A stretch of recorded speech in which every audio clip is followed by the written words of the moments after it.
Hello বন্ধুরা, চলো আজ বানানো যাক ঝালমুড়ি চটপটা। তো এখানে দেখতে পাচ্ছ শসা, টমেটো, আলু, গাজর, কাঁচা লঙ্কা, পেঁয়াজ সবকিছু রয়েছে। আর এখানে আছে ধনেপাতা আর টক ঝাল। একটু ইয়ামি ইয়ামি বানাতে হবে তো। তো চলো সেখানে মাখানো যাক। একটা বড় সাইজের গামলি নিয়ে নিয়েছি।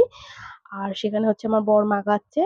ঝালমুড়ি মাখানোর দায়িত্ব হচ্ছে ওর। ও যতবারই মাখানো হয় ওই মাখায় ঝালমুড়িটা, ওই ভালো মাখায়। আমি সব জোগাড় করে দিই আর ও মাখায়। তোমরা কারা কারা ঝালমুড়ি খেতে পছন্দ করো ঝটাপট কমেন্ট সেকশনে জানিয়ে দিও কিন্তু। আর এই মশলাটা হচ্ছে ঘরে বানানো মশলা। চাট মশলা, আলু কাবলি মশলা সবকিছুতে ওটা দিতে পারো।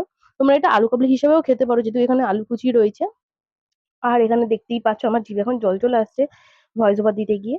তো ঝটপট মাখানো হচ্ছে, এক্ষুনি মুড়ি চলে যাবে আর এক গামলি ঝালমুড়ি মেখে তৈরি হয়ে যাবে। তোমরা কারা কারা খেতে ভালোবাসো অবশ্যই কিন্তু আমাকে জানিও। আমিও খেতে ভালোবাসি ঝালমুড়ি মাখাটা বিশেষ করে। এমনি মুড়িটা আমি খুব একটা পছন্দ করি না, বাট ঝালমুড়িটা আমার খুব ভালো লাগে। এই দেখো আমি এক খাবলা নিয়ে একটু গালে পুরে দিলাম। আমি এদিকে ঝালমুড়ি এনজয় করি, হেভি হয়েছিল টেস্ট। আর তোমরা কিন্তু একটু সাবস্ক্রাইব করে দিও, লাইক করো, কমেন্ট করো প্লিজ।